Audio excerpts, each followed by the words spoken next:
ter, prometo que vai ter bastante qualidade aqui. Acredito que algumas coisas vocês já conhecem, talvez não conheçam de uma certa forma. E tem outras coisas que vocês vão agregando também, mas é uma área que eu julgo ser muito importante para todas as pessoas. Tá? Então vamos lá. A inteligência emocional, ela pode ser vista como uma competência. E antes de entrar no assunto inteligência emocional, quero contextualizar um pouquinho, né, sobre esse conceito de competência. Que eu gosto muito, né, desse conceito do Scott Perry, que é o chá. Então, essa competência, né, esse conceito de competência pode ser dividido, tá, em 3. E essa divisão, né, o famoso chá, é conhecimento, e eu quero contextualizar um pouquinho sobre conhecimento. Conhecimento no sentido de conhecer, tá? Quando eu conheço alguém, eu tenho uma modificação no meu sistema, né, nervoso central, e em função dessa modificação, que a gente chama de plasticidade, fica uma marca, fica um registro. Né? Então, a partir desse momento, eu passo a ter um conhecimento.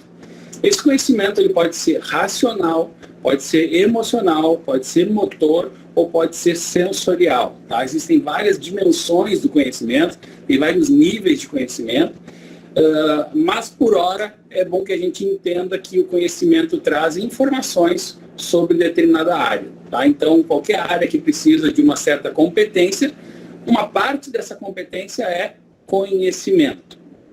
Além do conhecimento, é importante a gente ter a habilidade, que é a capacidade de colocar esse conhecimento em prática. Né? E quanto mais a gente pratica, mais hábil a gente fica para ter ganho, né, com aquelas informações. Tá? Então, a habilidade é a capacidade de colocar esse conhecimento teórico, digamos assim, em prática. E também temos a atitude. O que é a atitude? A atitude é a predisposição para agir. Não adianta eu ter conhecimento, não adianta eu ter habilidade, se aparece oportunidade eu não faço aquilo que eu tenho que fazer. Tá? E normalmente as pessoas às vezes não têm atitudes por traumas, por bloqueios, por crenças limitantes. Tá? Então é importante entender que existe conhecimento, existe capacidade de colocar o conhecimento em prática e existe essa atitude, né, que é a predisposição para fazer o que tem que ser feito na hora certa. Tá? Muito bem. Dito isso, eu dou aqui os créditos para o Scott Perry, que escreveu isso em 96, tá? Em um livro chamado A Busca por Competências, e esse conceito hoje é difundido no mundo inteiro, muitas pessoas aí da administração utilizam o chá. Quem já conhecia o chá, abre o microfone e diga, eu. Eu já conhecia. Bacana. Expliquei direitinho? Eu já conhecia. Ok? Então tá. Então agora vou para um outro conceito, que é o conceito de inteligência, antes da gente entrar na inteligência emocional, que no senso comum, né, a gente pode dizer que a inteligência é a capacidade de resolver problemas, e um conceito um pouquinho mais aprofundado é que a inteligência é a capacidade que a gente tem de interrelacionar as informações que a gente tem guardada, as que a gente está captando no momento, né, e ter um ganho com isso, seja para resolver problemas, seja para atingir objetivos. Tá? E há muito tempo atrás, se utilizava muito, né, uma forma de medir essa inteligência, o famoso teste de QI. Então, acreditava-se que aquela forma lá que foi desenvolvida através de uma pesquisa com várias faixas etárias, se dizia que se a pessoa tivesse tal idade, ela deveria resolver tais e tais problemas. Tá? E aí, em função dessa pesquisa e dessa comparação, se verificou aí que algumas empresas norte-americanas, principalmente, contratavam, né, alguns dos seus colaboradores com base nesse teste. E o tempo foi passando e eles foram percebendo que às vezes tinha uma pessoa, só para quem não conhece, né, o QI médio é o QI 100. Tá? Então o QI além do 100 é um acima da média, abaixo de 100, abaixo da média. Então as pessoas, né, eram contratadas conforme o seu QI nessas empresas aí. E aí começaram a verificar que às vezes tinha uma pessoa lá com QI 140, mas não era a pessoa mais qualificada para estar naquela posição. Isso foi sendo constatado e se verificou então que uma coisa é a inteligência lógico-matemática e outra coisa são as outras inteligências, tá? Nós temos múltiplas inteligências. Um psicólogo de Harvard chamado Howard Gardner escreveu sobre a teoria das inteligências múltiplas, né? Falando que onde existe um conjunto de informações a serem interrelacionadas, existe ali a possibilidade do desenvolvimento de um tipo de inteligência. Então, tem inteligência para música, para matemática, para gestão, para educação, onde tem, né, uma área, tem ali uma inteligência a ser desenvolvida, tá? E aquele teste de QI, né, para muita gente, tem gente que até hoje utiliza, mas aquele teste de QI não é o coeficiente de inteligência, é o coeficiente de inteligência lógico-matemática, tá? Muito bem. E um outro psicólogo, também de Harvard, chamado Daniel Goleman, na década de 80, escreveu o livro Inteligência Emocional. A partir deste livro, nós tivemos um boom da inteligência emocional no mundo, tá? Não foi Daniel Goleman que inventou a inteligência emocional, mas ele se baseou, né, em outros autores, se baseou em 2 neurocientistas que estavam estudando o funcionamento do sistema límbico em ratos, em chimpanzés. Aqui no Brasil, nessa época, já se usava termos parecidos, ou maturidade emocional, mas a partir esse livro aí foi um grande evento e que originou outros livros, né? Esse livro já foi atualizado com o que a gente conhece hoje, né, de neurociência, principalmente do funcionamento, né, de uma parte específica, e eu já vou trazer para vocês aqui com essas atualizações, tá? Então, inteligência emocional, todos nós temos, tá? Alguns num nível maior, outro menor, com a nossa experiência de vida, cada um tem. Mesmo que nunca tenha ouvido falar em inteligência emocional, cada um de nós tem um certo nível, ok? Por exemplo, existem crianças que sabem que o melhor momento para pedir um presente para o pai é depois que o time do pai ganha, né? Isso é inteligência emocional. Existem pessoas que lidam bem com a raiva e não lidam bem com a tristeza e vice-versa. Isso também é inteligência emocional, tá? Bom, é bom a gente entender só um pouquinho de fisiologia, tá? A ideia não é entrar nessa parte, mas só para ter uma compreensão básica. Nós temos o nosso sistema nervoso, que é dividido em sistema nervoso central e periférico, tá? O sistema nervoso central, ele é formado pelo nosso encéfalo e pela nossa medula, tá? Esse encéfalo, tá? A maioria das pessoas traduzem a palavra brain como cérebro, mas na verdade é encéfalo, tá? A melhor tradução para brain é encéfalo. E o cérebro, que é o órgão mais importante dentro do encéfalo, né, está ali e junto com o cerebelo e com o tronco encefálico, né, formam essa parte do sistema nervoso central com a medula, e depois a gente tem o periférico, né, que vai até todas as inervações, tá? E agora eu vou, por uma questão didática, eu vou transformar esse sistema nervoso em 3, tá? Quase nem vou falar, que é a parte fisiológica. Então nós temos uma parte aqui dentro do nosso encéfalo que se preocupa no sistema imunológico, no sistema digestivo e digestório, no sistema cardíaco, pulmonar, tudo o que precisa acontecer para que a gente cresça, se desenvolva e continue vivo, tá? Então temos ali uma partezinha do sistema nervoso que é a parte fisiológica.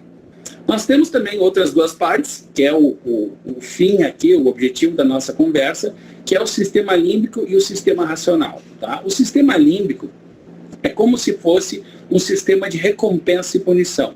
A todo momento, tá, ele está funcionando, liberando uma química, né, que faz com que a gente sinta sensações prazerosas e desprazerosas, tá? Confortáveis e desconfortáveis. E isso é bem parecido com outros animais, tá? O sistema límbico. E a parte que nos diferencia dos outros animais é a parte do sistema racional, tá? Nós somos os únicos seres humanos que... Deixa eu liberar mais uma entrada aqui. Os únicos seres vivos, né, que possuem essa parte que a gente chama de racional. Então, a gente tem, para quem não tem nem noção, aí a gente tem 86 bilhões de neurônios. Cada neurônio pode fazer conexão com outros 10 mil, E só nessa parte aí principal, nós temos 16 bilhões de neurônios e é isso que nos diferencia de outros animais. Não é tamanho de cérebro que determina a inteligência, mas a quantidade, né, e a qualidade de determinados neurônios. Senão, uma baleia, um elefante, né, seriam mais inteligentes que nós. Essa parte racional nos possibilita a nossa comunicação, a forma que a gente transformou essa comunicação falada, escrita, né? A gente tem noção da nossa existência. Um cachorro vive, mas ele não pensa assim, eu sou um cachorro, eu estou vivendo. Nós temos essa prerrogativa em função do racional. Nós temos noção de presente, passado e futuro em função do racional, tá? E o racional e o emocional estão agindo o tempo todo. Fisiológico também, tá? Mas principalmente racional e emocional estão agindo o tempo todo. Primeira dica para aumentar a inteligência emocional. Anotem aí. Ter consciência que somos seres racionais e emocionais. Ora, na minha vida, o meu racional vai estar com mais poder, vai estar tomando conta da situação. Ora, o meu emocional, se eu não for uma pessoa muito treinada, pode ter mais poder. Isso pode me ajudar ou me prejudicar, dependendo da emoção, tá? Então, é muito importante compreender que nós temos esses dois agindo ao mesmo tempo. E olha que coisa interessante.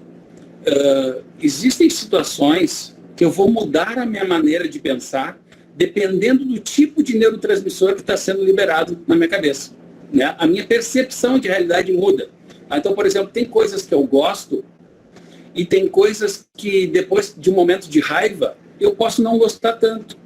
E muitas pessoas não se dão conta disso, né? E tomam, às vezes, decisões em determinados momentos e não se dão conta que aquilo ali não foi uma decisão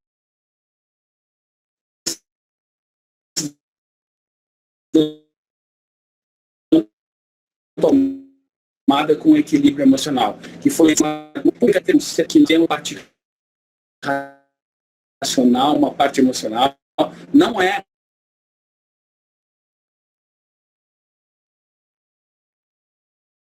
do lado direito da parte mais distal do cérebro, e nós temos uma parte mais medial dentro, né, do nosso cérebro, no meio, o sistema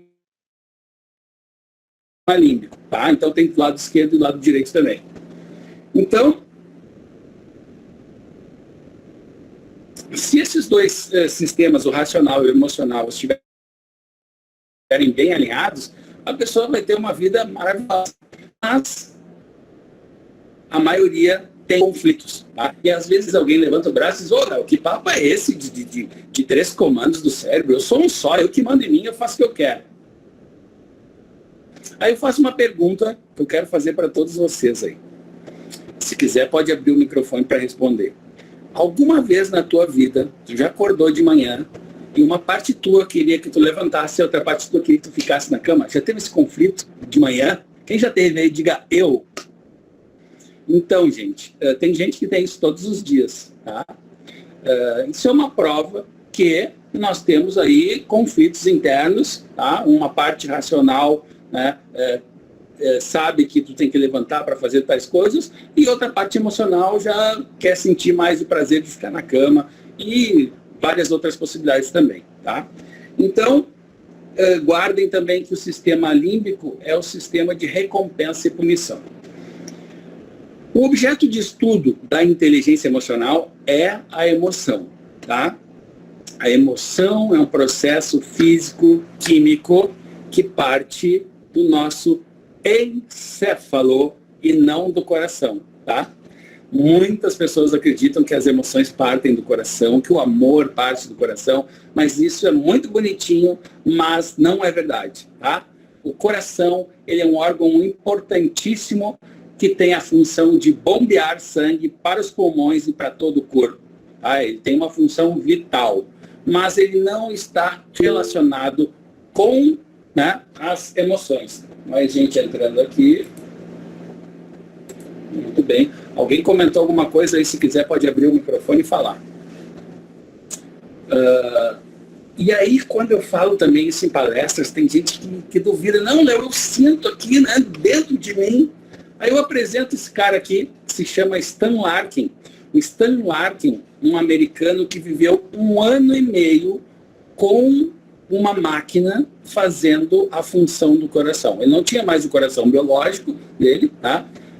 Tiraram o coração biológico dele, que não estava funcionando direito, e por 1 ano e meio ele ficou com essa mochilinha nas costas, bombeando sangue para o pulmão, e para os pulmões e para todo o corpo, tá? E nem por isso ele deixou de sentir raiva, medo, alegria, tá? Então está mais do que comprovado, tá? E tem gente que às vezes chega e diz, quero dizer uma coisa do fundo do meu coração. Então entendam que isso é apenas uma figura de linguagem, tá? É uma metáfora. Porque quando a gente quer dizer algo mais profundo, a gente pode dizer assim, vou dizer algo do fundo das minhas conexões neurais, ou do fundo do meu sistema límbico, tá? Tu vai estar falando literalmente, tá? Muito bem, então as emoções, elas são muito mais importantes. Meu microfone do note está funcionando. Ok. As emoções, então, elas são muito mais importantes do que a maioria das pessoas pensam que é, tá? As emoções, elas têm um papel importante, não só na hora que a gente está sentindo as coisas, né? O raiva, medo, tristeza, alegria, mas principalmente na nossa infância, quando a gente conhece as coisas, a emoção, ela pode gerar, tá? Um processo muito interessante, e aquilo ali vai fazer com que a pessoa tenha um discernimento se aquilo é bom ou ruim, tá? Olha o grau de importância que tem isso, tá? Então, por exemplo, vocês devem conhecer crianças que adoram estudar e crianças que odeiam estudar. Então, a explicação para isso está no que a gente vai começar a falar agora, tá? Que é erro dessa forma. Está ali brincando, né? Tentando atingir um objetivo numa brincadeira, e o pai diz, filho, não é assim, tá errado. Tá errado. E a criança tenta de outra vez, tá errado ainda. Até que a criança acerta, daí o pai diz, valeu, filhão, é isso aí, bate aí, teu cara. Né? E a criança aprendeu ali.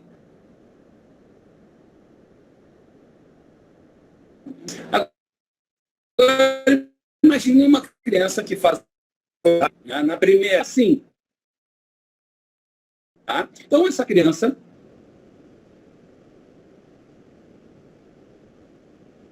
vai aprender, né, essa questão com erro de uma outra forma. Tá? E pode acontecer que, depois, perguntando para elas o que é erro, elas vão responder de uma forma racional, que é o mais comum.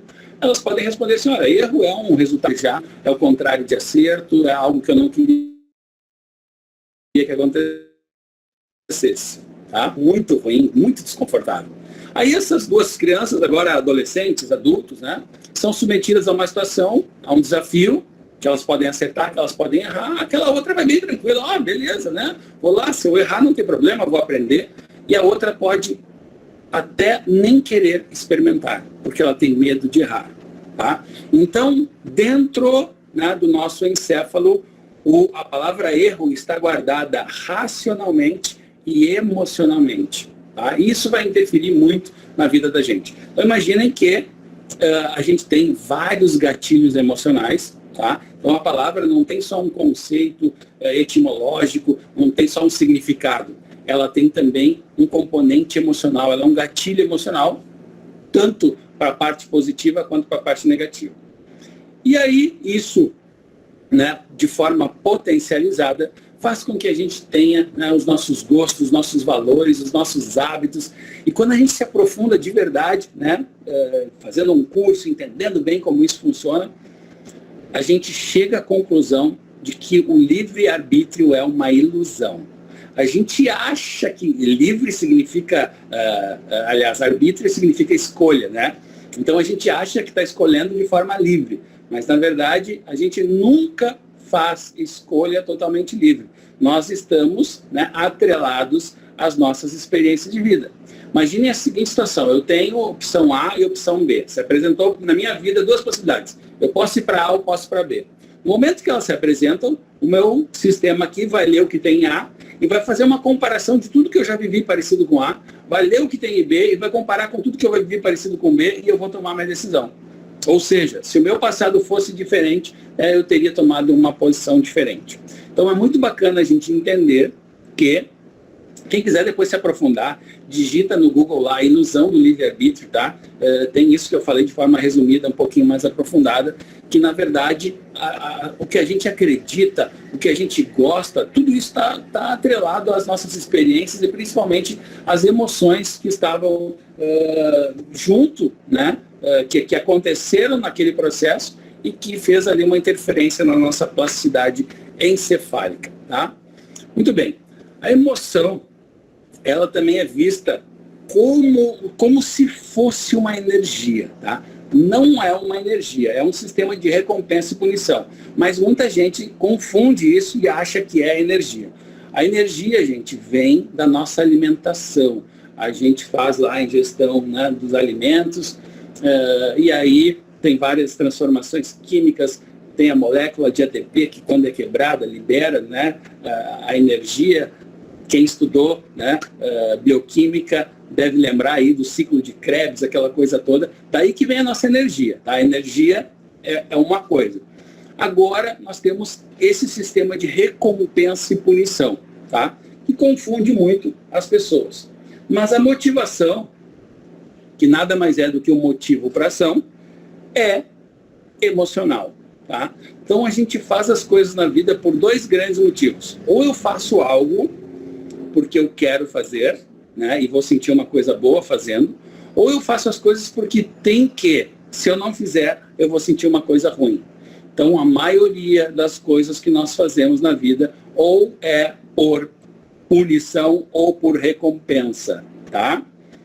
E aí, uma outra dica aí, para desenvolver a inteligência emocional, nessa parte aí de autoconhecimento, é fazer verificações assim. Eu sou uma pessoa que trabalho porque eu tenho que trabalhar, porque eu quero trabalhar. Tá? Também não é só uma coisa binária, tem os dois. Eu trabalho porque eu quero, porque tem que também. Tá? Mas nessa área da vida que eu faço porque eu quero, tem áreas da vida que tu faz porque tu quer. Tem áreas da vida que tu só faz porque tem que, senão vai gerar um problema maior. Tá? E isso é diferente de pessoa para pessoa, e isso está relacionado também como a gente é educado. Tá? Então, os pais educam os seus filhos, né, ou pela recompensa, faz isso para ganhar um presente, faz isso para ganhar um carinho, faz isso para ganhar um sorriso, ou faz para não ficar de castigo, faz para não apanhar, faz para não perder um brinquedo, alguma coisa assim. Tá? Então, como é importante a gente compreender que a educação pela recompensa, tá? A punição deve existir também para que se tenha regras, né, para que as coisas aconteçam. Olha, se não fizer dentro dessas regras, vai ter uma consequência negativa. É importante também, mas é muito melhor a gente focar no positivo. Tá? E isso vai gerar uma consequência na vida adulta dessa pessoa. Tá? Então, por exemplo, existe uma tendência também, claro que o comportamento humano ele é muito complexo, muitas coisas interferem, as pessoas mudam, tá? Mas uma tendência é assim, um filho que é educado mais pela punição que pela recompensa, ele tende a ser uma pessoa reativa. Ele tende a se acostumar a fazer só quando tem que fazer, e não fazer porque ele quer, porque ele vai sentir prazer. Tá? E o contrário é maravilhoso, né? Quando a gente educa muito mais com a motivação de recompensa, e a recompensa, gente, tem gente que interpreta mal, acha que é ruim. Não, então quer dizer que teus filhos só vão fazer as coisas quando tiver uma recompensa? Sim e não, mas a vida é assim, né? A gente não faz as coisas do nada, tem que ter uma compensação, um porquê, um motivo para a ação. Tá? Não necessariamente a motivação é ganhar um presente, pode ser ganhar um sorriso, pode ser ganhar um abraço, pode ser não ganhar uma coisa ruim, não ganhar um castigo. Tá? Mas então, lembre-se aí que tem áreas da vida que você faz mais porque quer e tem áreas que você faz mais porque tem que. E é bacana quando a gente consegue promover essa mudança. Tá? Tem coisas na vida aqui que eu fazia porque era obrigado e agora eu estou fazendo porque eu quero. Tá? É possível modificar isso. Então, quero lembrar também que quando o Daniel Goleman escreveu o livro Inteligência Emocional, ele se baseou em 2 neurocientistas que se aprofundaram muito no funcionamento de ratos e chimpanzés. E eles conseguiram fazer uma sacanagem com esses animaizinhos, né? Que foi anular o sistema límbico deles. Então, quando anularam o sistema límbico do chimpanzé, ele não tinha mais nenhuma recompensa prazerosa. Então, ele não tinha mais por que fazer as coisas, né? Ele não brincava mais, porque a gente brinca para ter prazer. Se eu não tiver prazer numa brincadeira, eu não vou brincar, tá? Então, o ratinho não fazia mais as coisas que ele fazia também. Então, entenda que o sistema límbico ele é fundamental, né, nas nossas ações, na nossa motivação para fazer as coisas na vida também.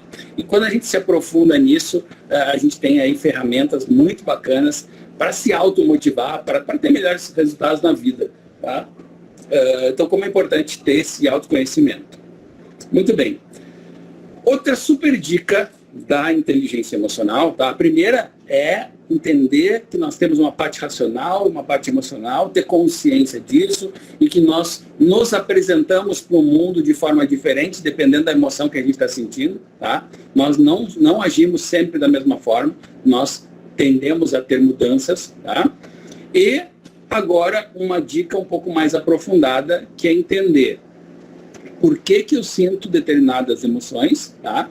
Quando que eu vou sentir cada uma delas e o que acontece comigo, tá? De posse dessas informações, eu vou planejar, tá? O que eu vou fazer quando eu começar a sentir essa emoção, quando eu começar a sentir essa emoção, e aí cada um, né, pode chegar num nível que a gente chama que é assim, ó, tu cruzou um portal na tua vida, né, quando tu entende o que tu pode ser o protagonista das tuas emoções e não mais o fantoche delas, tá? Usando metáforas aí para ficar mais claro. Então, Napoleão Hill escreveu alguns livros, né, tentando explicar isso. Tem gente que lê todo o livro e não entende, tá? Mas o principal ensinamento, né, dos livros do Napoleão Hill é quando a pessoa toma posse, né, do seu destino, iniciando um processo de administração das suas emoções. Não existe controle total das emoções, 100% não existe. Mas a gente pode, né, administrar, digamos assim, 90%. Tá? Então, para chegar nesse nível, é bom a gente conhecer a função, né, de cada uma dessas emoções. Tá? Aqui apresento 4 emoções, nós temos várias, mas essas são as mais comuns, tá? E algumas pessoas dizem que a partir dessas que se formam as outras, como se fossem cores, né? E na verdade, quando se aprofundou agora, recentemente, nos últimos 30 anos aí, em neurociência, a gente viu que tem milhares de neurotransmissores que ainda não foram nem nomeados, tá? Então, essa ideia também de que essas 4 emoções juntas formam outras já está bem ultrapassada, tá? Então, nós temos aqui o Thomas, que é o meu filho, que hoje está com 6 anos, aí tinha 1 ano e pouco. Tentei fotografar ele nessas 4 emoções, medo, raiva, tristeza e alegria. E nós vamos conversar um pouquinho sobre essas 4 emoções, tá? Então, a emoção não acontece por acaso, ela tem um porquê de acontecer. Opa, tem mais gente entrando aqui, gente. Então, a emoção não acontece por acaso, tem um porquê de acontecer. E às vezes acontece um processo inconsciente, que a pessoa não tem noção de por que aconteceu, mas aconteceu. E ela pode achar, não, mas do nada aconteceu isso. Não acontece do nada, tá? Tem sempre uma explicação. E eu compreendendo, né, essa função psicofisiológica, né, das emoções, vai fazer com que eu possa administrar muito melhor quando eu me aproximo de situações desconfortáveis e, principalmente, eu vou promover estados emocionais que me auxiliam, tá? Estados emocionais que me fazem vender mais, que me fazem correr mais, atividade física mais, tratar melhor as pessoas e uma série de benefícios, tá? Então, começando pelo medo, tá? O medo pode ser bom, pode ser ruim. O medo, ele tem uma função muito importante, que é proteção, tá? Ele serve para te proteger. Imagina se os seres humanos não sentissem nada de medo, tá? Provavelmente a gente morreria mais cedo. Então, ele é muito bom. E o medo que é bom é o medo que está relacionado com uma possibilidade de eu me cortar, de eu me queimar, de eu me machucar de alguma forma, de eu morrer. Tá? Então esse medo é bom de sentir quando realmente eu estou passando por uma situação e estou correndo um risco aí, né? Um risco de morte, um risco contra a minha integridade física. Tá? Então é bom que eu sinta para salvar a minha vida. Mas toda essa estrutura que gera o medo também pode ocorrer, né, em outra situação que não seja um medo físico, que a gente chama de medo social, tá? Que é, por exemplo, assim. Antes, deixa eu só conceitualizar aqui, falar um pouquinho dos nossos ancestrais. O homem das cavernas lá, quando sentia medo, quando via um animal perigoso, né, ele tinha uma série de transformações, né, uma liberação de neurotransmissores, né, para promover uma série de ações do nosso corpo, né, para que o coração aumente o seu batimento, para a gente ter mais pressão sanguínea, para ter força, né, nos grandes músculos, para a gente poder fugir ou lutar. Eu posso sentir medo de ficar parado? Posso, mas principalmente nosso corpo se prepara ou para fugir ou para lutar. Tá? Também, quando a gente sente medo, o sangue sai da parte central, tá, e vai para os grandes músculos. E se a gente está, por exemplo, digerindo algo, naquele momento para a digestão. E se a gente está com uma bexiga cheia, né, se está com o estômago cheio, né, a gente pode liberar isso na hora. Daí que vem a expressão me caguei de medo ou me mijei de medo. Tá? E aí o nosso corpo se prepara para a luta ou para a fuga. E pode acontecer na nossa... E aí a gente evoluiu, né? Saímos lá do Homem das Cavernas, evoluímos aí para não mais viver em bando, mas em casais e família e tal. E veio junto com essa evolução que a gente chama de medo social. Então existem pessoas que sentem medo, tá? E o seu corpo fisiologicamente se prepara igual, né, aos nossos ancestrais.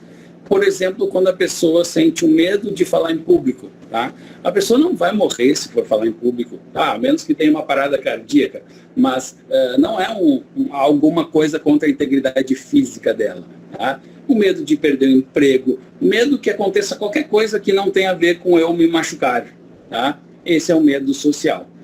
Isso significa que ela teve experiências anteriores, mais gente entrando aí.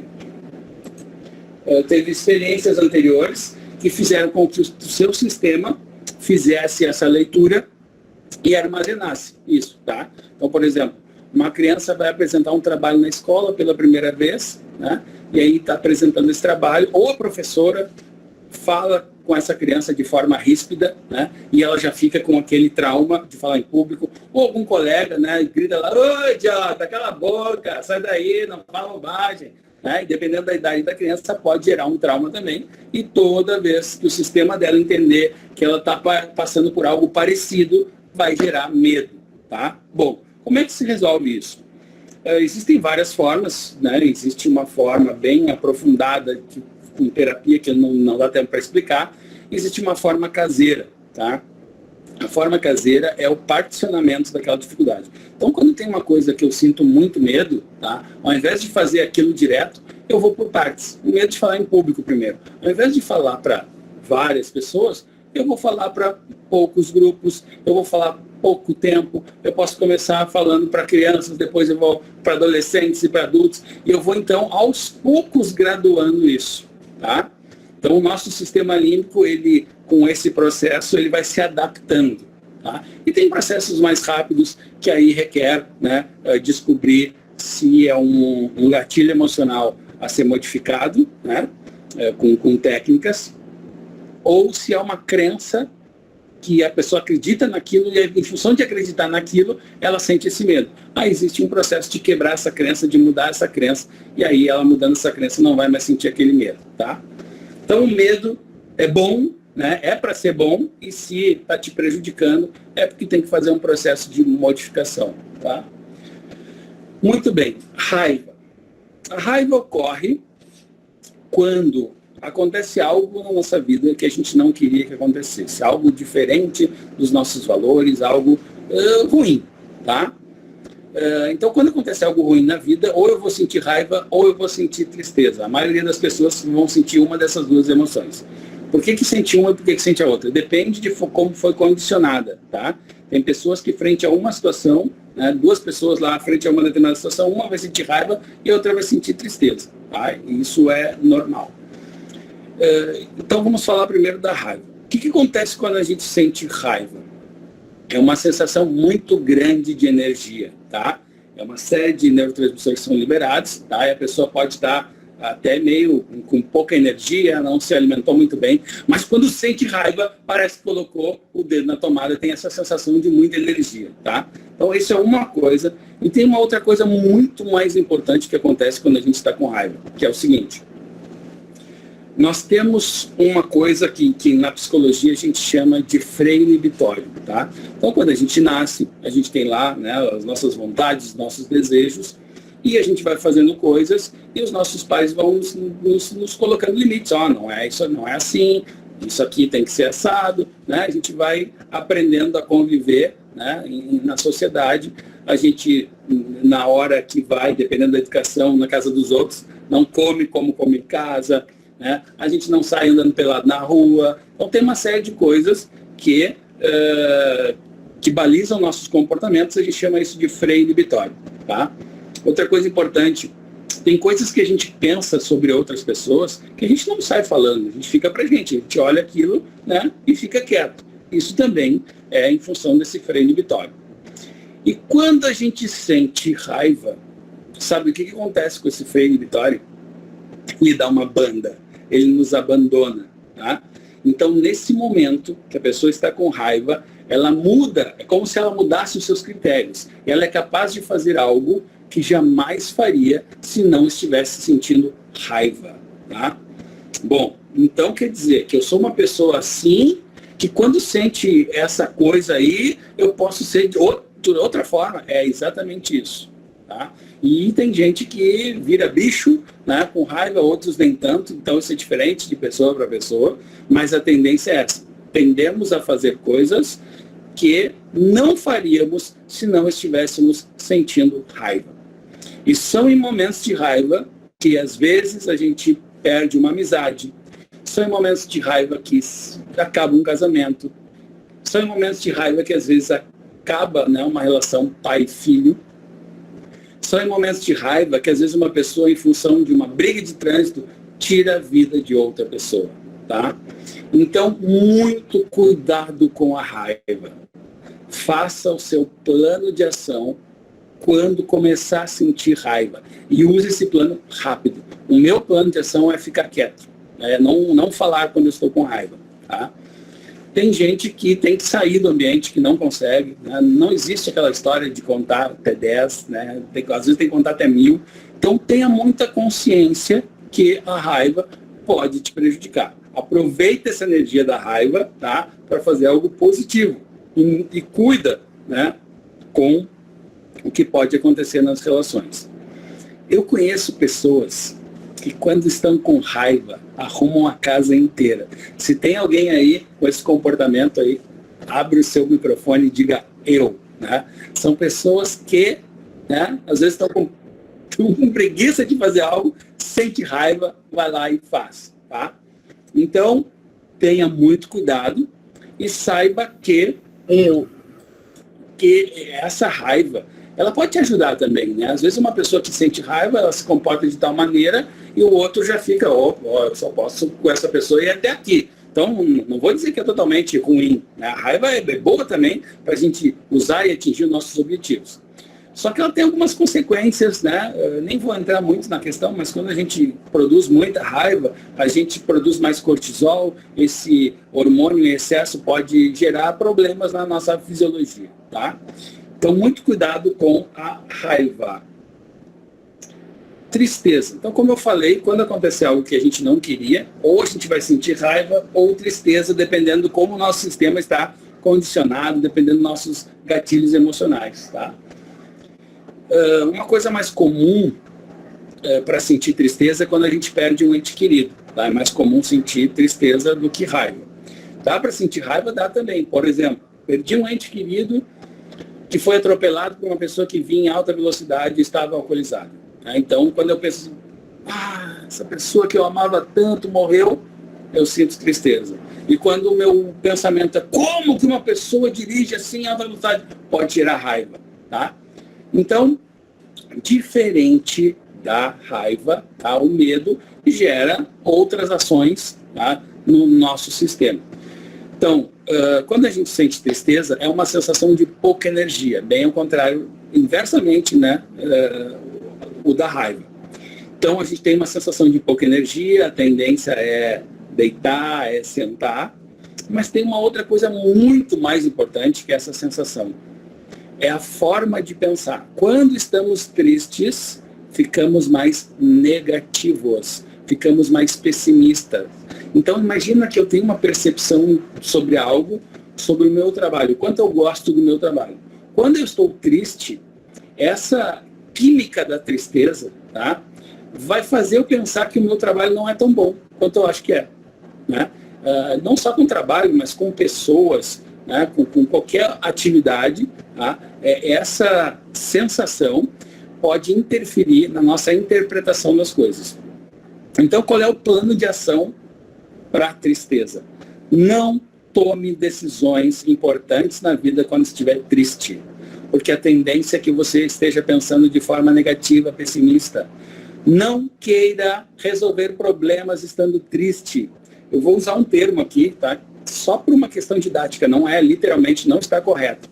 Mas a gente emburrece quando está triste, porque a gente fica negativo. Imagina que eu tenho um problema, e eu tenho que resolver esse problema, mas tem uma química fazendo eu ficar pessimista. Aí eu começo a gerar possibilidades para resolver o problema. Aí eu penso, não, isso aqui não vai dar. Essa outra aqui não, isso aqui também não vai dar. Tá? Não é uma percepção de realidade isenta. Ela está comprometida. Ela tem ali, né, uma química fazendo eu pensar que não vai dar, que é ruim, que não é bom. Tá? Então, muito cuidado. Plano de ação para tristeza. Aconteceu algo na tua vida que te deixou triste, ok, faz uma avaliação, entenda por quê, né, vê o que você pode fazer para que aquilo não aconteça mais, tá? Mas não queira resolver problema estando triste, tá? Deixa passar aquela tristeza, aí depois tu vai pensar nas coisas. É bem comum as pessoas terem um insight na vida que é assim, a pessoa teve um problema, aparentemente um problema sem solução, e a pessoa vai dormir e diz, não, isso aqui não tem solução. Aí acorda no outro dia e pensa, já sei, vou fazer isso, vou resolver. Né? Quem já teve esse insight na vida e foi dormir com um problema aparentemente impossível de resolver, no outro dia acordou, já sei, vou fazer isso, resolveu. Tá? Quem já teve isso na vida, diga eu.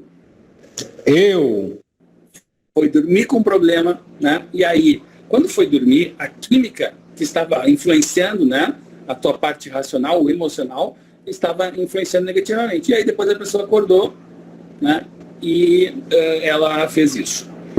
Então, muito cuidado.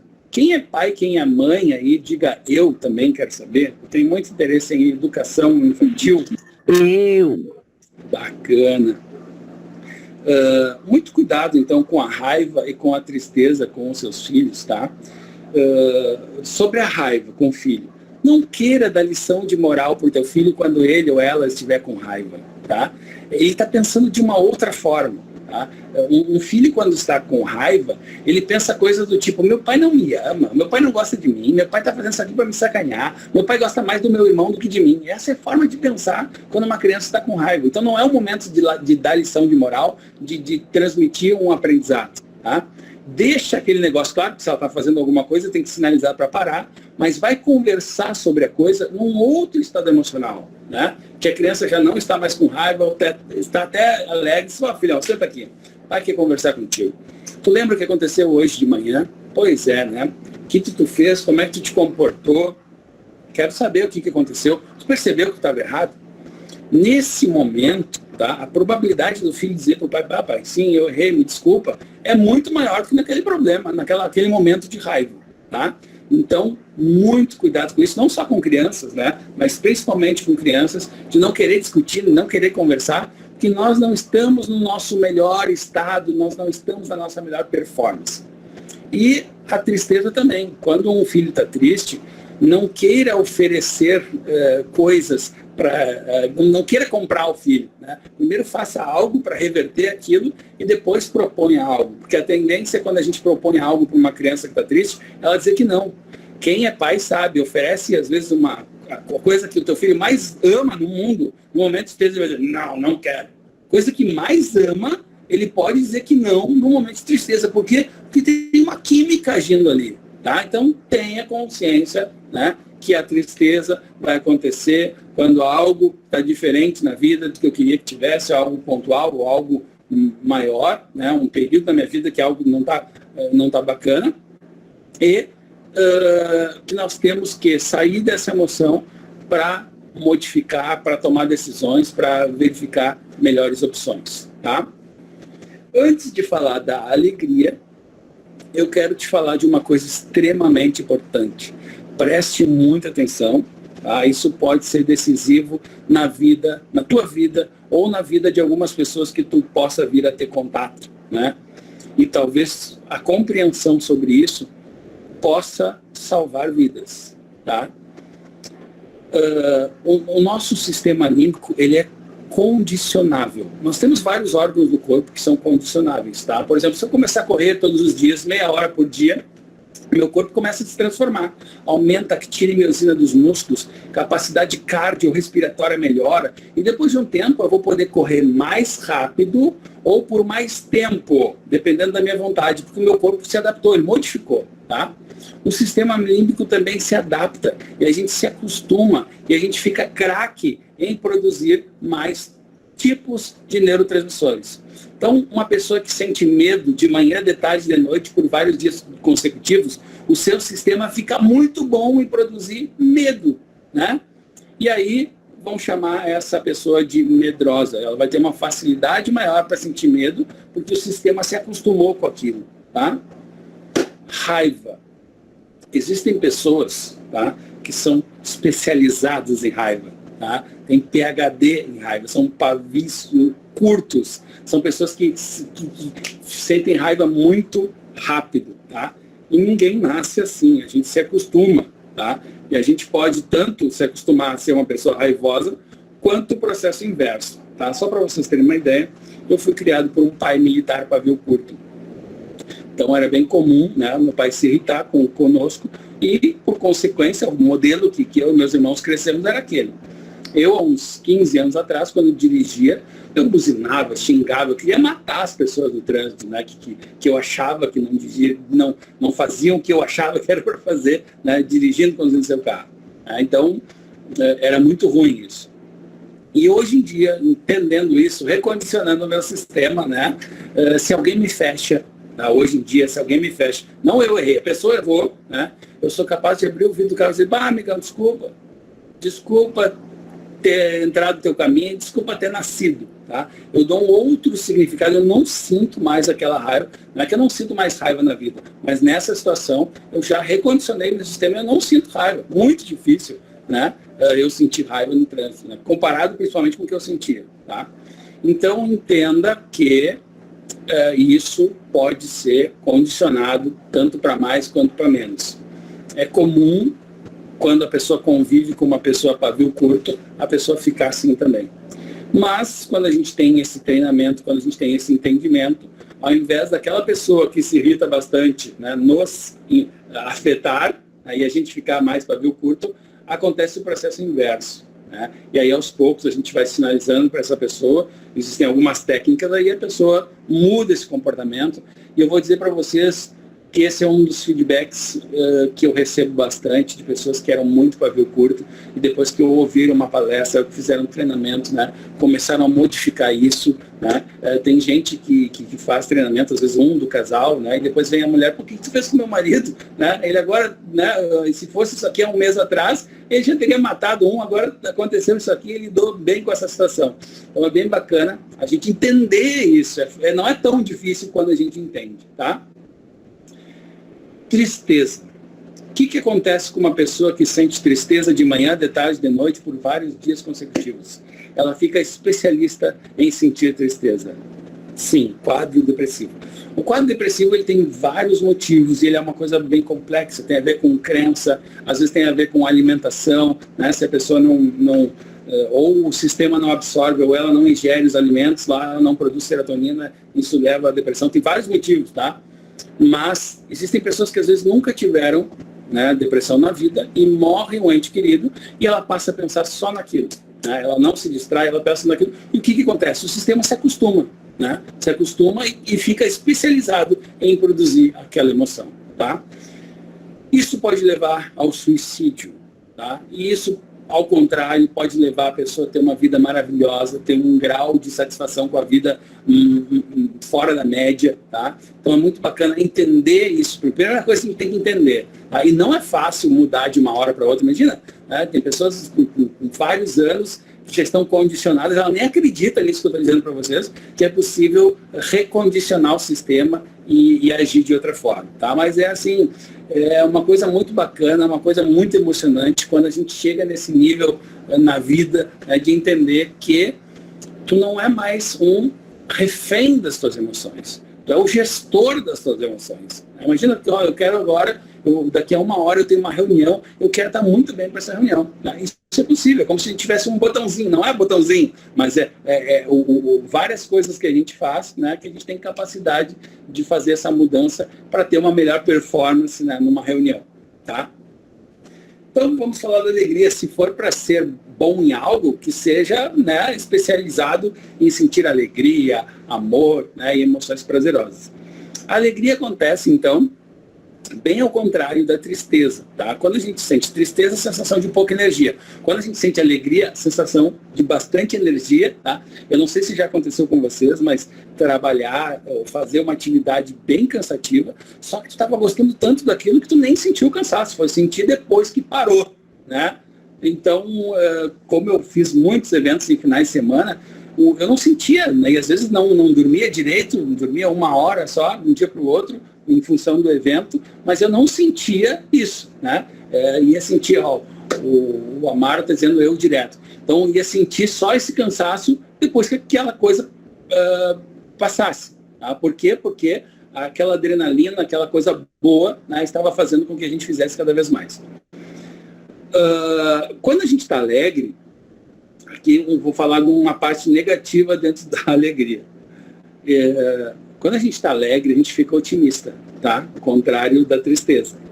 Quando a gente está alegre demais, quando a gente está eufórico, a gente fica otimista demais. E aí podemos ter problemas. Né? Uma pessoa otimista além da realidade, ela pode fazer bobagem na vida. Tá? Por exemplo, existem pessoas que às vezes estão tão alegres, ficam tão otimistas, não, agora eu vou, né, vou apostar todo o meu dinheiro nesse número, vou dar all-in, vou ganhar esse jogo. Né? Por quê? Porque ela está otimista demais. Né? Ela não se dá conta, né, nem da questão estatística que está envolvida ali. Tá? Então, muito cuidado com essa questão. Um outro exemplo também, que pode gerar o consumismo. Né? Imaginem aí uma mulher no shopping, passeando no shopping. Pode ser mulher, pode ser homem, mas nesse exemplo eu vou usar mulher. Uma mulher está passeando no shopping, aí daqui a pouco passa por uma vitrine, vê um vestido lindo, né? Ela olha para o vestido, procura o preço, não encontra, entra na loja e pergunta para o vendedor, né, quanto custa. O vendedor, né, esperto, antes de dizer o preço, o que ele faz? Leva a vítima até o provador, né? Ela veste aquele vestido, se sente linda, se olha no espelho, né? Se sentindo linda, fica alegre, ficando alegre, fica otimista, ficando otimista, acha que é rica, né? E aí ele diz o preço naquele momento. E aí pode comprar, e depois que volta ao normal, a pessoa pode se arrepender, né? Isso acontece com homens, com mulheres, com roupa, com carro, né? Um homem agora vai trocar de carro, a primeira coisa que o vendedor faz é colocar a pessoa dentro do carro para fazer o test drive. Né? Quando o nosso sistema capta isso, mesmo que a gente não tenha comprado ainda, ele vai liberar neurotransmissores lá que vão nos deixar alegres. Né? E aí isso vai gerar esse otimismo e pode promover aí essa compra. Tá? E depois que a coisa volta ao normal, a pessoa pode se arrepender. Tá? Então, tirando essa questão, alegria é muito bom. Tá? Existe o que a gente chama de doenças psicossomáticas, né, que a gente tem problemas em função da má administração emocional. A alegria promove o processo inverso. Né? O nosso sistema imunológico funciona melhor quando a gente está alegre, tem uma série de benefícios, nós temos mais disposição física, nós tratamos melhor as pessoas, então tem uma série de benefícios, tá? E olha que coisa interessante. Para a maioria das pessoas que são, digamos assim, reativas em relação à questão emocional, tá? Elas ficam felizes quando acontece alguma coisa, tá? Para as pessoas que chegaram num outro nível de inteligência emocional, eu não vou esperar acontecer algo para eu ficar alegre. Eu vou pensar em algo, eu vou fazer algo para eu ficar alegre, tá?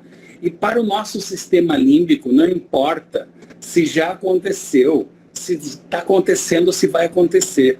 É por esse motivo, né, que o cinema é um sucesso. Né? Por que a gente gosta de assistir um filme? Porque a gente se emociona. Tá? Então, por exemplo, se eu agora fechar os olhos aqui, me concentrar, ou até de olhos abertos, me concentrar um pouco em coisas que eu fiz no meu passado lá, né? Se eu fiz, é óbvio que foi passado, mas coisas que eu fiz e que foram muito bacanas. Se eu ficar me concentrando assim, uns 2 minutos nisso, agora mesmo o meu sistema vai liberar uma sensação prazerosa.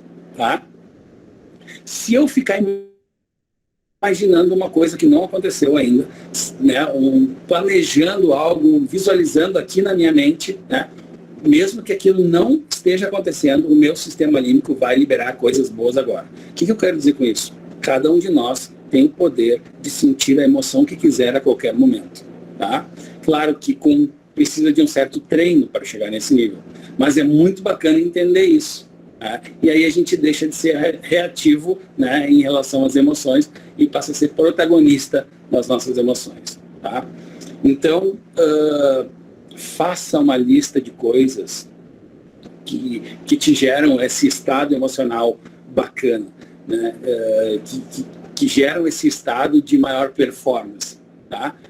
Tem gente que gosta de ouvir uma música, né? Tem gente que gosta de brincar com o cachorro, tem gente que gosta de comer algo, tem gente que gosta de ligar para alguém e ajudar alguém. Então, cada um tem aí várias possibilidades para fazer isso. É bom a gente fazer essa lista e usar essa lista, né, em vários momentos do dia.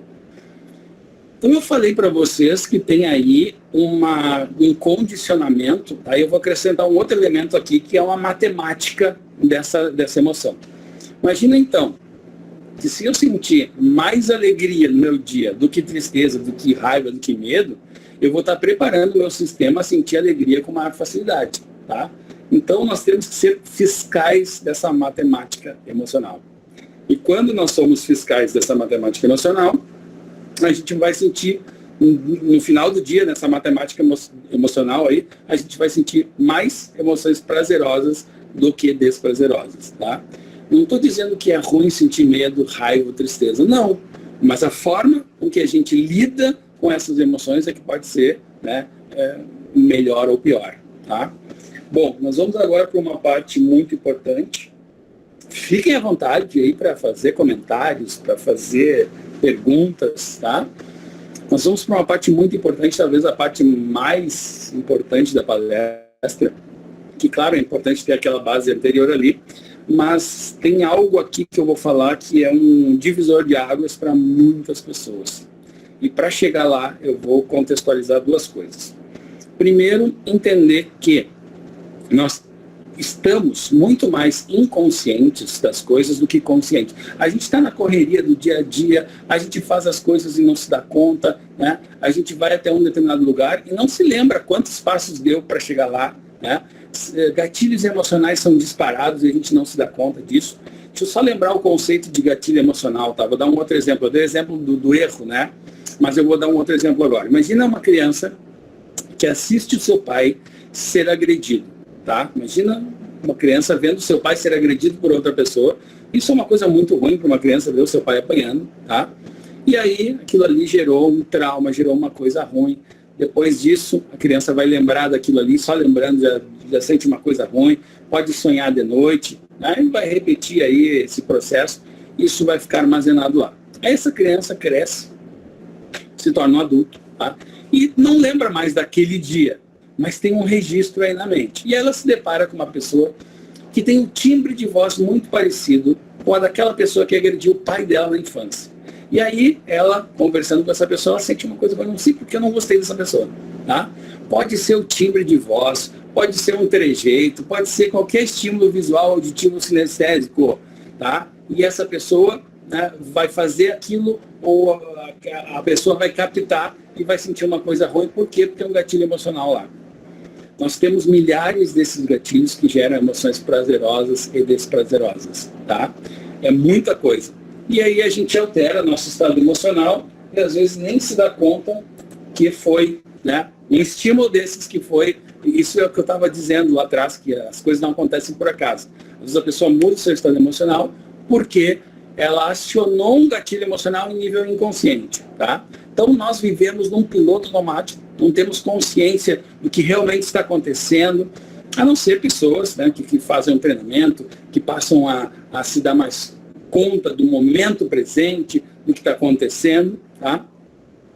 E então a gente vive nesse piloto automático e vai principalmente acionando esses gatilhos.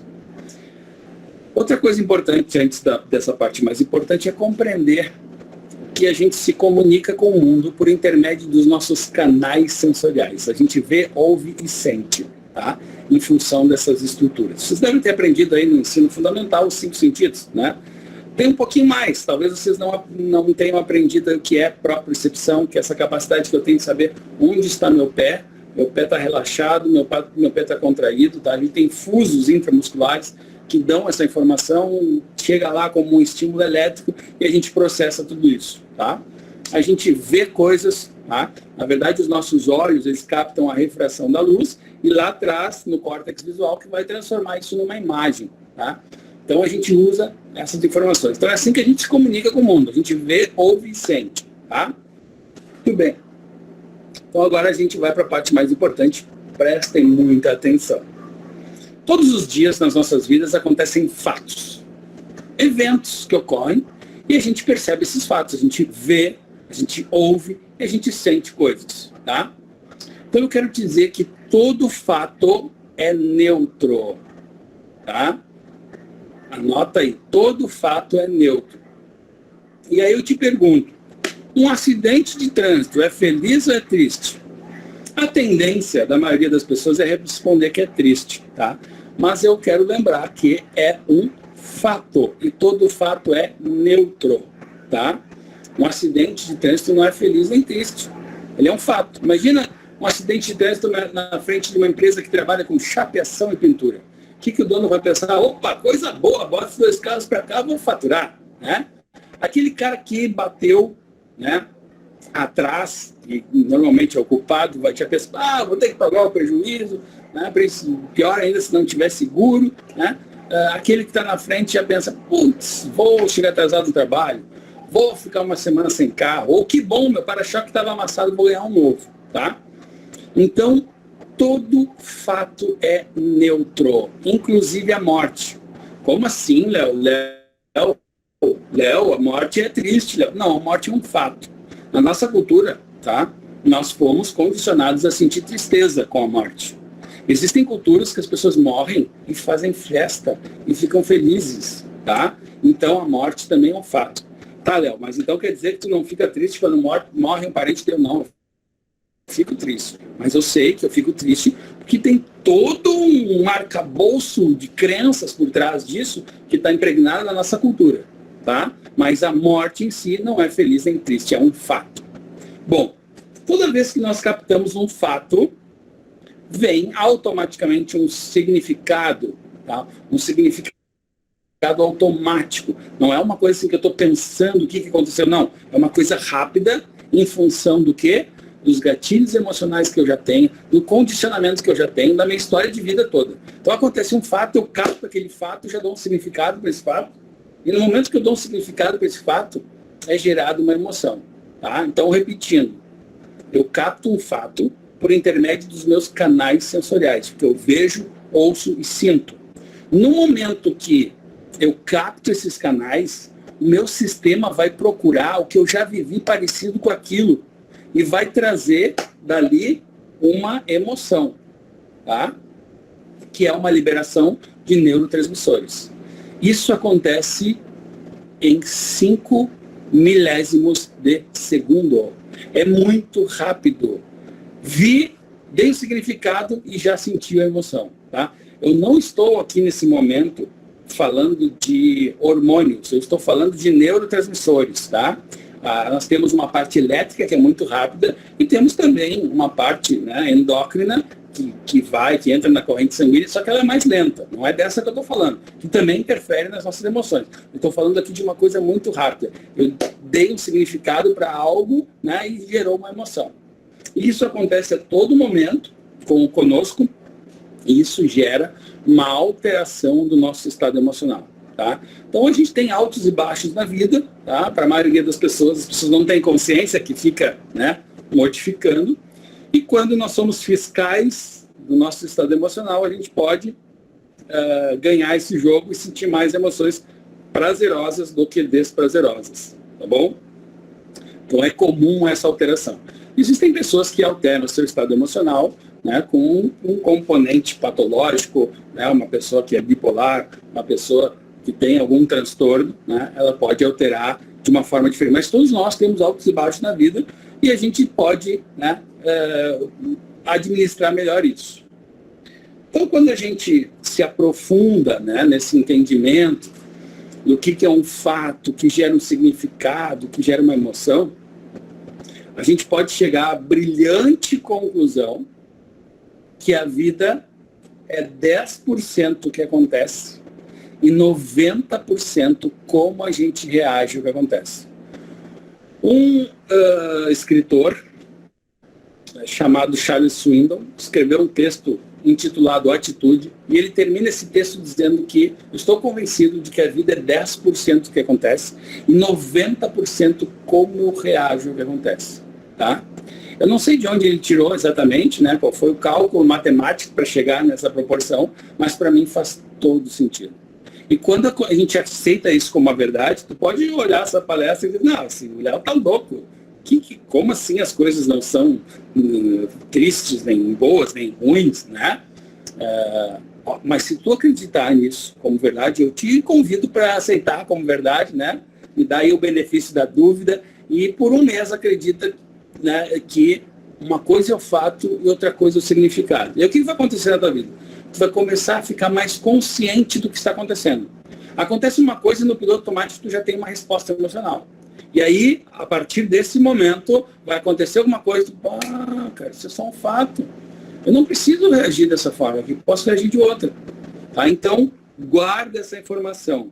Uma coisa é o fato, outra coisa é o significado. Existem fatos que tu já está programado para agir de forma negativa. Tá? Tu pode virar uma chavezinha e fazer, né, desse limão uma limonada, dessa dificuldade, dessa adversidade uma coisa boa. Tá? O comum é as pessoas terem problema na vida, né, e sentirem uma coisa ruim.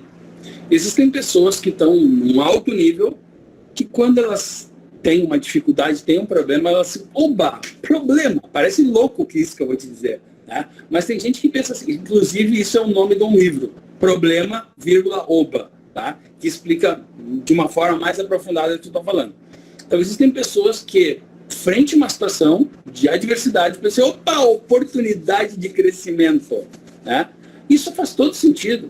Né? Existem empresas que, a partir de um problema, elas montam um serviço ou um produto para resolver determinados problemas e, a partir disso, elas começam a ganhar dinheiro com um problema.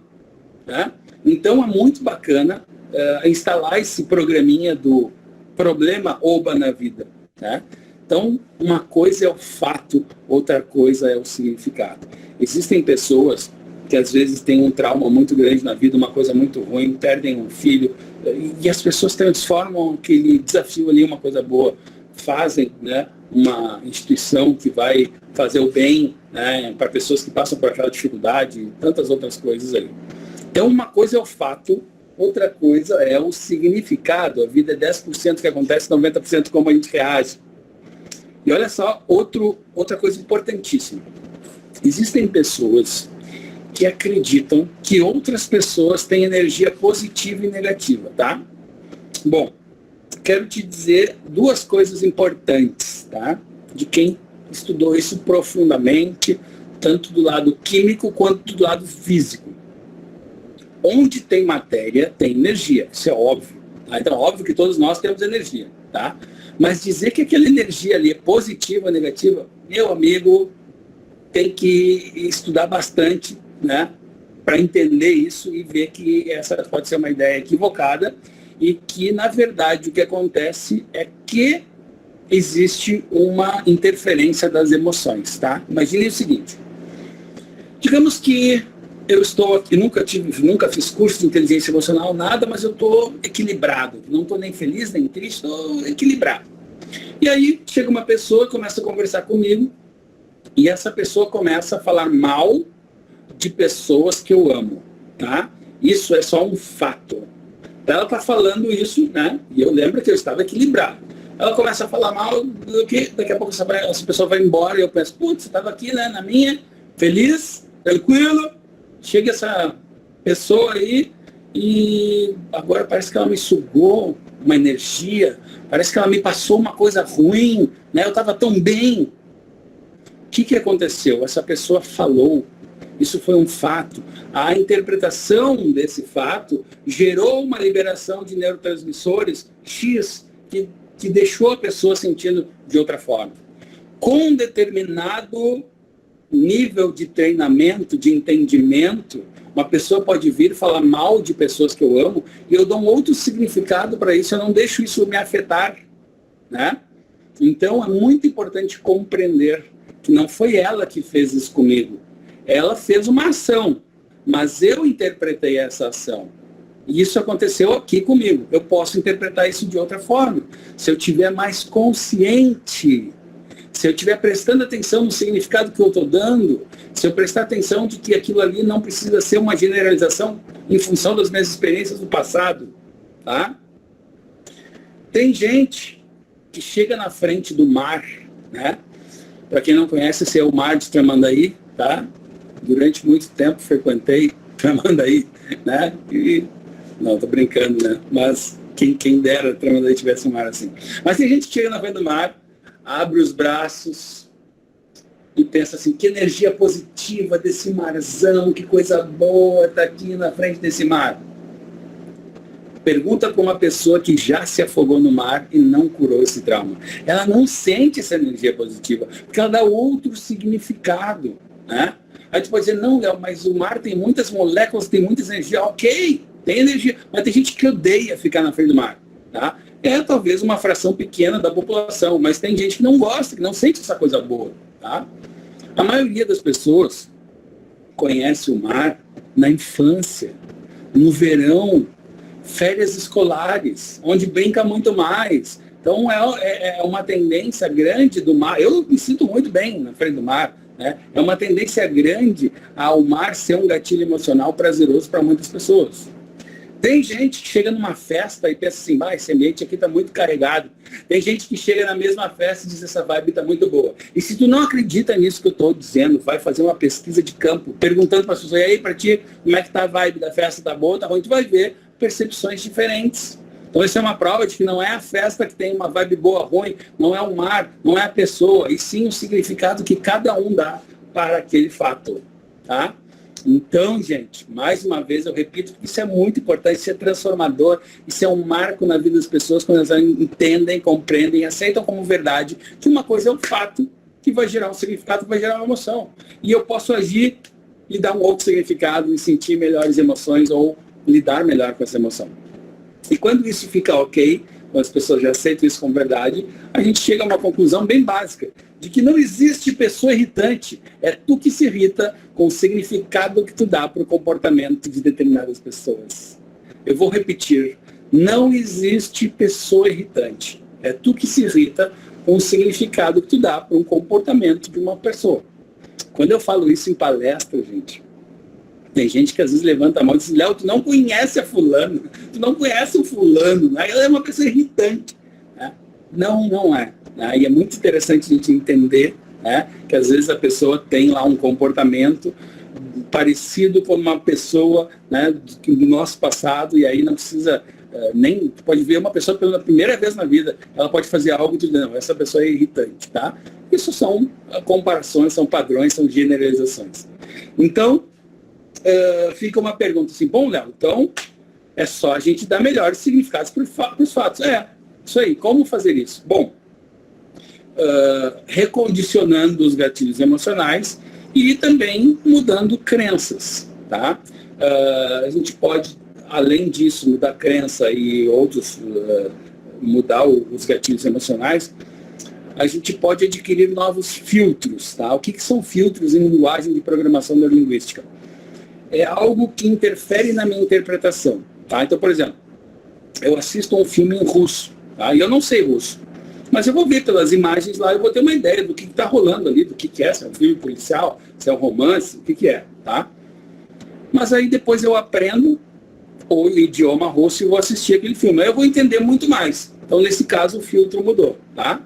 Vou dar um outro exemplo agora para vocês, colocando uma frase, tá, na tela, tá? Já estamos quase encerrando aí.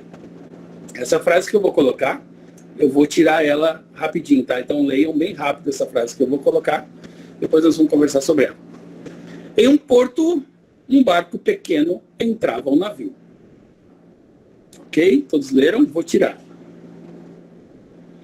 Abre o teu microfone aí e me diz, primeiro me diz aí quem acha que essa frase está estranha, parece que tem uma vírgula no lugar errado, parece que tem uma letrinha que está errada, né? Diga eu, quem acha que tem alguma coisa estranha nessa frase, que não está muito bacana aí.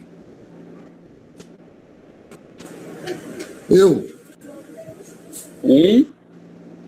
Só um acha que está estranha a frase? Eu. 2, 3. Eu. Dessas pessoas que acham que está estranha, Eu. o que poderia mudar nessa frase para ficar mais compreensível? Alguém tem alguma sugestão? Ou como é que tu explicaria essa frase para uma criança? Bom, vamos lá. Para mim falta um pouco de emoção aí. Fato, vírgula, significado e emoção, exclamação. Tá. E uma exclamação bem grande. Acho que é mais por enxergar a exclamação. Tá. Essa é a minha conclusão, né? Isso. Simone quer falar? Quem quer falar aí? Alguém quer falar? Eu acho que devia mudar aí, né? Tá. Porque o barco, o navio, podia ser o contrário, né? Tá. Bom, então eu vou passar um filtro aí para vocês. E quem acha que a frase estava ok, estava certinha, diga eu. Tá, só um? Tá. Existe um verbo pouco comum que todos conhecem, mas a gente não usa muito, né? Não usa muito esse verbo, que é o verbo entravar, que é sinônimo de bloquear, obstruir, atrapalhar, né? Então, por exemplo, se tem aqui na minha frente, né, uma cadeira, eu quero ir para lá, essa cadeira está entravando o meu caminho, né? Bloqueando, atrapalhando. Vamos ler a frase de novo agora com o filtro da palavra entrave. Em um porto, um barco pequeno entrava, ou atrapalha, bloqueia um navio. Agora faz mais sentido, né? Muito bem. Claro que a primeira vez que tu leste a palavra entrava, o teu sistema deu significado de entrar no passado e não entravar no presente. Tá? Bom, isso acontece todos os dias.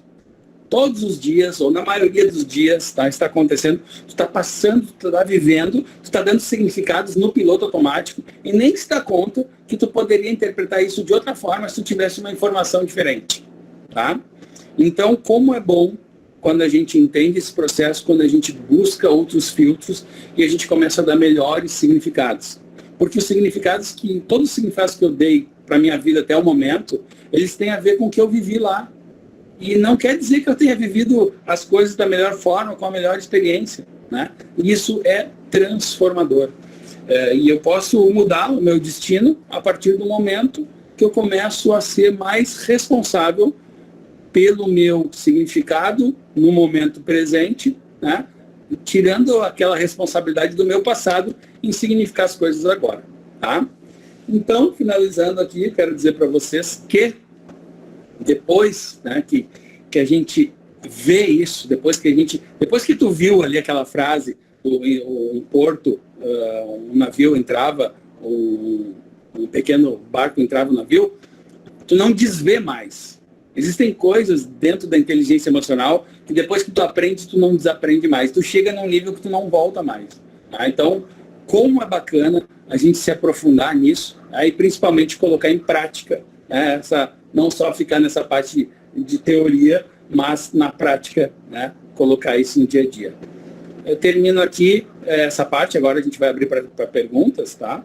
Mas quero deixar aqui para vocês o meu contato, quem quiser me seguir aí no Instagram, no YouTube, tá? Quem quiser meu celular, anota meu WhatsApp, se quiser. Léo, quero uma dica de livro para lidar melhor com meu filho, né? Quem quiser trocar uma ideia sobre educação é um assunto que eu amo, né? Eu tenho um grande objetivo, que é ser secretário de educação familiar, um cargo que ainda não existe, né? Que eu não conheço, mas é algo que vai se preocupar em orientar pais em como educarem seus filhos, né? Como sugestões. Então, existem muitas técnicas, né, que ajudam muito e facilitam muito na educação. Então, quero abrir esse espaço aí. Ô, Léo, que saudade de te ouvir, cara. Que saudade que eu tava de te ouvir, meu irmão. Pá. Excelente, velho. Vou tirar a apresentação aqui. Vou tirar, tá? Mas eu quero dizer que a gente pode fazer um mundo muito melhor, né, com mais inteligência emocional. E esse é um dos meus objetivos na vida. Assim, eu acho que algo que eu posso contribuir com esse mundo é que as pessoas melhorem a sua inteligência emocional e possam ser melhores para si e para os outros. Bom, eu saio melhor, com certeza. Melhor do que entrei. Pessoal, perguntem aí, o Léo é excelente e não preciso nem dizer mais nada, né? Então fique à vontade para questionar. Deixa eu compartilhar uma coisa contigo, Léo. Lembra no ano passado que a gente conversou e aí eu te falei, pô, cara, tô precisando de uma ajuda aí, tô muito irritável. Quando tu falou da raiva, né? Lembra que a gente conversou sobre isso? Aí tu me falou muito do tal do filtro inibitório, seria isso, né? E aí eu comecei, e aí assim, eu já tava com isso meio que latente, né? E aí, cara, é impressionante. Eu ainda não consigo, por exemplo, me condicionar, entende? Condicionar o emocional. Eu tô treinando, né? Mas eu já consigo perceber o meu emocional e saber que eu não posso tomar determinadas decisões ou não posso fazer determinadas funções. Às vezes eu tô, tipo assim, num estresse muito grande. Hoje eu não vou conversar com a galera que tá aqui. Quem tá aqui já sabe, já me pegou certamente com a pá virada algum dia, né? Então, que eu já dei uma resposta meio atravessada e tal, porque todo mundo que tá aqui nessa sala, Léo, conversa com a gente diariamente, quase. A gente trabalha junto, né? Então a gente tá quase uma família, né? Então, tipo, é uma coisa que hoje eu já tô conseguindo, sabe, ver melhor. Isso é uma coisa que tu me ajudou muito. Cara, pô, tu não consegue controlar, condicionar, vai treinando. Mas se tu souber o que tá acontecendo, já é metade do caminho andado, né? Tu falou comigo lá na frente da minha mesa, lá na Inova. Sim. Né? Então, isso pra mim, cara, nas vendas, pra mim, tem dias que eu digo, cara, hoje eu não vou vender. Hoje eu não vou fazer reunião. Hoje eu não vou fazer funil de venda. Entendeu? Porque eu não tô com paciência ou tal. Por quê? Por vários motivos que se eu ir lá e tentar identificar, vai ser pior naquele momento, eu vou ficar pior. Então eu digo assim, cara, não. Eu vou fazer outra função. Como tu disse, pô, tá com raiva, eu vou limpar a casa. Ou vou pegar minhas planilhas e vou organizar. Ou vou fazer, sabe? Entende? Sim. Isso é uma coisa que esse é um nível, tá? Então, por exemplo, tem gente que não se dá conta, vai lá e faz merda, tá? tu chegou num nível bacana. Eu quero te dizer que tem um outro nível, que é um nível de tu mudar e encarar aquela reunião mesmo. Sabe? Então, não, olha, eu vou mudar aqui e vou. Aí é o outro, é preciso um pouquinho mais de treino. Com certeza. A Priscila usou uma palavra bacana aqui, parabéns, só gratidão. E eu quero, se ninguém tiver pergunta aí, eu quero falar sobre gratidão, tá? Vai lá. Não, eu queria, assim, falar que a gente que está liderando equipes, né? E que tem a família, né? Que tem filho, que eu tenho, no caso, eu tenho neto, e eu estou reaprendendo a educação. Você foi muito, muito feliz. Eu agradeço muito aqui ao Rafael, a Inova, o convite. Eu fiquei super cansada, assim, foram 11 horas de trabalho hoje, pauleira mesmo, e eu estava muito cansada, eu disse, eu não vou entrar, e eu estou muito feliz de ter entrado, porque você falou de coisas assim que a responsabilidade que a gente tem diante de uma equipe, diante do filho, diante do neto, né? Então, recompensa e punição para mim foi assim, rememorar o Daniel Goleman. Eu li tem 12 anos esse livro. Foi rememorar coisas assim que eu li lá atrás e que hoje eu deveria estar aplicando. Porque quando você fala de recompensa e punição, muita gente vai lembrar de filho, não, é o seu funcionário que tem que ter a recompensa ou a punição. Mas eu nem gosto dessa palavra punição, eu gosto da palavra recompensa, né? Quando você está trabalhando aqui. Então, um elogio, um cargo, uma promoção, uma folga, alguma coisa assim que vai estimular essa pessoa a produzir mais, né? Você está querendo uma criança que vire um adulto legal, você também tem que trabalhar para o profissional ser um profissional legal, né? Sim. Então, isso aí foi muito legal que você colocou. A outra situação que você assim, abriu assim, a vida foi a parte de tornar o tempo. A gente é tão assim, às vezes, de trabalhar, que você não enxerga que existe a necessidade de recondicionar o sistema. Não sabe o que é isso. Então, hoje você despertou em mim a necessidade de recondicionar algumas coisas em mim. A enxergar que eu estou refém de algumas emoções que eu não deveria ter. Então, refém de emoção. O freio que o Rafael colocou aí, né, que eu vou atrás disso, preciso ir atrás desse freio inibitório. Não são coisinhas que você deixou agora, em pouco tempo, mas pouco para frente, a mudança de atitude. Então, você plantou a semente. Então, muito obrigada, Léo. Adorei te conhecer. Obrigada. Legal, fico muito feliz. Quem mais quer falar alguma coisa? Eu vou falar de gratidão rapidinho, tá?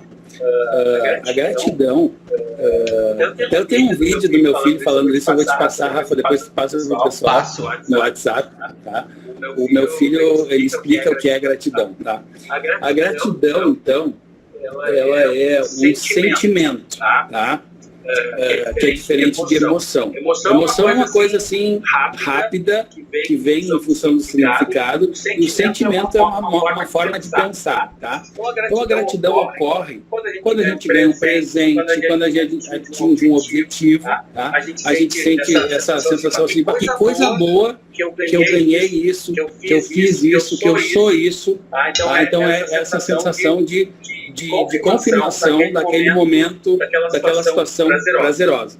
Quando a gente sente esse sentimento, tá, de gratidão, a gente libera um neurotransmissor chamado dopamina, tá? E quando a gente sente bastante gratidão, a gente deixa o sistema bom em produzir dopamina. Então agora eu quero introduzir aqui o conceito de gratidão ativa, tá? A gratidão passiva todo mundo sente. Quando acontece uma coisa boa, ela ganha um presente, ela fica feliz por aquilo, ela está sentindo gratidão por aquilo, uma sensação prazerosa. Essa é a gratidão passiva. A gratidão ativa é quando eu conheço os benefícios da gratidão, quando eu conheço o benefício de produzir mais dopamina, e eu começo a promover rituais ou momentos na minha vida de gratidão sem estar acontecendo aquilo. Tipo, eu vou, hoje, agora, nesse momento aqui, eu vou pensar que bom que a minha filha tem saúde, que bom que meu filho tem saúde. Que legal que está acontecendo isso, que bom que eu tenho isso, que bom que eu sou isso, que bom que eu estou aqui. Né? Então, quando a gente elabora, sei lá, pode ser 5 minutos por dia, tá? Se tu quiser aumentar a performance, melhorar a tua percepção de realidade, eu te aconselho a fazer 3 de manhã, 3 de tarde, 3 de noite, momentos de 3 minutos, né? Tu vai gastar aí pouco tempo para ler aquela lista e ser grato por algo que tu tem, por algo que tu faz, por qualquer coisa. Isso com o tempo vai fazer com que tu melhore a tua percepção de vida. Tu vai ficar mais satisfeito com a tua vida. Por quê? Porque vai acontecer uma coisa química, não é racional. Né? A gente sabe que existem pessoas que têm, por exemplo, mais dinheiro que outras e não são tão satisfeitas. A gente tem relações melhores e não tão satisfeitas quanto outras. Então não é o que eu tenho, o que eu faço, o que eu sou, mas qual o meu grau de satisfação com isso. Então, promova aí, elabore os seus momentos de gratidão ativa. Passei a palavra para quem levantou a mão aí. Palestra muito gratificante, disse a Fátima. Coisa boa, lê o teu feedback, Fátima. Gratidão por isso. O Alex também. Parabéns, excelente palestra, disse o Erinaldo. Foi certo o nome? Isso, é o Erinaldo. Carinhosamente é o nosso Naldo. Tá mutado, Rafa. Carinhosamente é o nosso Naldo, o seu Alexandre Santiago. Naldo. Também a Priscila, o Amaro ali. Show de bola. Show de bola. Então tá, gente amiga. Que bom, fico feliz aí. Espero vocês lá no meu canal do YouTube, no meu Instagram. Vai ser um prazer receber vocês. Eu estou agora modificando os fones seguros aqui. Agradece também a palestra. Seu Luiz, eu passo o teu contato, seu Luiz, pro Léo também, tá? Porque o seu Luiz e eu e o seu Luiz, nós trocamos umas farpas no domingo aí. Mas já foi resolvido. Ô seu Luiz, desculpa aí, eu tava meio irritado aquele dia, tá? Mas é isso aí, né? Então tá, gente, amigo. Ó, o seu Mauro. O cara... Faz parte, meu amigo. Faz parte. Ó, o seu assim Luiz que a gente ali. cresce, rapaz. Se a gente não quebrar os paus, a gente não cresce nunca. Tu sabe que meu pai me dizia uma coisa, seu Luiz. Quem não te respeita sempre concorda contigo. Entendeu? Sim. Então, tipo assim, uma coisa, meu pai sempre falou isso, né? Se o cara tá ali, vai lá, muitas vezes vocês me conhecem, eu discuto, eu sou um cara combativo, tô tentando. O Léo tá fazendo a parte dele, me treinando, entendeu? Mas assim, mesmo, às vezes eu tento fazer isso, sabe? Tipo, é uma coisa natural. Mas é porque, cara, eu dou uma importância tão grande, sabe? A todo mundo que tá junto com a gente tanto na empresa, mas querendo ou não, vocês acabam se tornando um pouco da nossa família, cara, porque a gente tá todo dia junto, todo dia a gente tá falando, a gente divide estresse, às vezes quando precisa de alguma coisa a gente conversa, e muitas vezes a gente conversa sobre 10 minutos sobre trabalho, 90 minutos sobre vida, sabe? Então a gente acaba ficando, né? É como uma relação familiar. Aí, Rafael. Parabéns, Rafael. É assim que a gente vai crescendo. Amém. Todo negócio assim, tem que ter o contrário, senão fica tudo normal, cara. Tem que quebrar de vez em quando para acertar. Acho que a vida é assim, cara, ela é de quebra. Né? E essa palestra, ela caiu muito bem, cara. Tá? Caiu muito bem mesmo hoje aí pra galera. Eu acho que esse trabalho nosso aí no dia a dia, ele é super pegada mesmo, a gente não para, né? Então, ao mesmo tempo que a gente está assistindo a palestra, fazendo mil coisas ao mesmo tempo, mas ela é importante para que as pessoas saiam do trivial e comecem a ver coisas novas, né? Isso aí abre a mente. Isso é bacana demais. Tem que fazer muito mais vezes aí, Rafael, tá? Tamo junto, a porta pro Léo tá sempre aberta e para vocês também, né? Viu, Léo? Tava ansioso ontem, não deu, mas hoje foi top mesmo, cara. Obrigado mesmo. Tu não sabe, eu falei pra minha esposa, né, que tá aqui na minha frente. Ontem, quando não deu certo a palestra, né, e o Léo sabe que eu vou dizer isso, porque eu fiquei frustrado e eu fui dormir com isso, entendeu? Eu digo, ai, cara, meu Deus. Aí, e eu sou assim, sabe? É uma coisa, e eu sou muito parecido com a minha mãe. Eu vi minha mãe crescendo assim, se as coisas não são como ela imagina, nossa, vira um negócio desse tamanho. Aí eu fui pra cama pensando, o que o Léo me ensinou? Até, tá, beleza, consegui, né? Consegui sair daquele... Mas eu fiquei, por Deus do céu, Léo, fiquei uns 40 minutos depois respondendo ao pessoal e falando, sabe? Poxa, né? E aquilo que me consome. Depois que eu virei a chave, ó, tô entrando de novo naquele mesmo ciclo vicioso. Viu, cara? Tu transforma a vida. Agora tu tá com a galera da Inova aqui. Manda um abração aí pra tua esposa. Quero agradecer a todos. Eu vou ler todo o chat agora antes de sair. Gratidão pelo feedback de vocês. Como é bacana, né, a gente conversar sobre isso. Eu me sinto muito bem, reforçando, né, alguns princípios. E isso é uma coisa bem legal de se fazer entre vocês, né? Lembrar depois, pô, cara, lembra? Uma coisa é o fato, outra coisa é o significado, né? Para potencializar. Vocês viram assim, claro que vocês conhecem bastante, né? Simone disse que já leu o livro de inteligência emocional, mas é um grãozinho de inteligência emocional que a gente viu aí, dá para potencializar bastante. Então fica aí passo a bola para você. Botar mais gente nessa sala aí, Rafael. É isso aí. Não, agora só vamos ao Meet, tá, gente? Fiquem tranquilos, o Léo, além de dar uma palestra maravilhosa, já me apresentou uma ferramenta que eu vou aderir, tá bom? Rafael, quando você ir fazer e precisar de quórum, tá? Me avisa, tipo, uma meia hora antes, que eu tenho uns 50 grupos aí no Brasil. Passa pra galera. Olha aí, seu. Legal. Ô, Léo, ficou uma ideia aí, hein, Léo? Vejo uma ideia pairando no ar. Depois pega o meu WhatsApp com o Rafa aí, se não conseguiu anotar. É um prazer.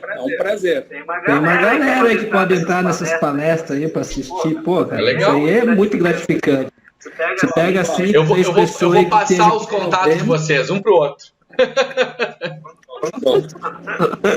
Falou, mister. Obrigado mesmo, Léo. Foi muito gratificante, cara. Que bom. Foi 1h30 bem aproveitada, mano. Coisa boa. Alguém tinha levantado a mão aí que queria falar? Acho que era a Fátima. Mas acho que ela mandou uma mensagem. Tá. Léo, então assim, eu vou te agradecer, cara, mais uma vez. Muito obrigado por tu ter te disponibilizado. Pô, não 2 dias para fazer isso com a gente. E pessoal, quem quiser, eu vou mandar para vocês agora, para todos, o contato do Léo, né? Todos que participaram, o contato do Léo, o Instagram dele. Por lá, olha, o Léo vai responder e, cara, vale muito a pena. Acha ele no YouTube, tem um material legal lá também, que já é um ponto de partida. E, né, daqui um pouco, nesse meio tempo, se vocês quiserem, né, contratar o Léo, né, para falar com os seus funcionários ou com o seu grupo, gente, vocês viram aqui que não é tempo perdido, isso vale muito a pena. Muito obrigado, tá, Léo? Mais uma vez. Eu que agradeço. Vou te mandar agora o vídeo do Thomas, tá? Manda pra mim. Valeu. Um abração, pessoal. Tudo de bom. Boa noite. Boa noite.